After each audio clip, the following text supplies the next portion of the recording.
GST பலன்கள் முழுமையாக நுகர்வோருக்கு சென்றடைவதை உறுதி செய்ய மத்திய அரசு விழிப்புடன் இருக்கும் என மத்திய அமைச்சர் பியூஷ் கோயல் தெரிவித்துள்ளார். வரும் 2030ஆம் ஆண்டுக்குள் பருப்பு உற்பத்தியில் நாடு தன்னிறைவு அடையும் வகையில் மத்திய அரசு இலக்கு நிர்ணயித்துள்ளது. இதற்காக நிதி ஆயோக் பல்வேறு பரிந்துரைகளை வழங்கியுள்ளது. அதன்படி 2030க்குள் பருப்பு உற்பத்தியில் சுயசார்பு நிலையை அடையவும் 2047இல் தற்போதைய உற்பத்தி அளவை இரட்டிப்பாக்கவும் திட்டமிடப்பட்டுள்ளது. ஜம்மு காஷ்மீரின் அனந்த்நாக் மாவட்டத்தில் வெள்ளத்தால் பாதிக்கப்பட்ட பகுதிகளை மக்கள் ஜனநாயக கட்சி தலைவர் மெஹபூபா முஃப்தி பார்வையிட்டார். மழை வெள்ளத்தால் மக்கள் பெரிதும் பாதிக்கப்பட்டுள்ளனர். விளைநிலங்கள் நாசமாகியுள்ளன.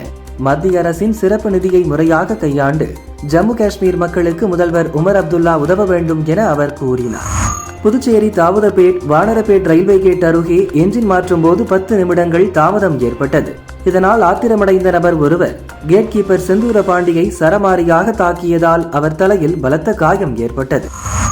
நினைத்தாலே முக்தி தரக்கூடிய திருவண்ணாமலை அருணாச்சலேஸ்வரர் கோவிலில் இன்று ஆவணி வளர்பிறை பிரதோஷத்தை முன்னிட்டு நந்தியம்பெருமானுக்கு பால், பன்னீர், மஞ்சள், இளநீர், எலுமிச்சை, சந்தனம், தேன் மற்றும் பல்வேறு வகையான பொருட்களால் அபிஷேகம் பூஜை நடந்தது.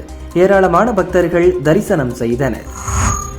சீனாவில் நடக்கும் பெண்களுக்கான ஆசிய கோப்பை ஹாக்கி லீக் போட்டியில் இந்திய அணி 11-0 என்ற கோல் கணக்கில் தாய்லாந்தை வீழ்த்தியது. இந்தியாவின் உதிதா, பியூட்டி, டங் தலா 2 கோல் அடித்தனர்.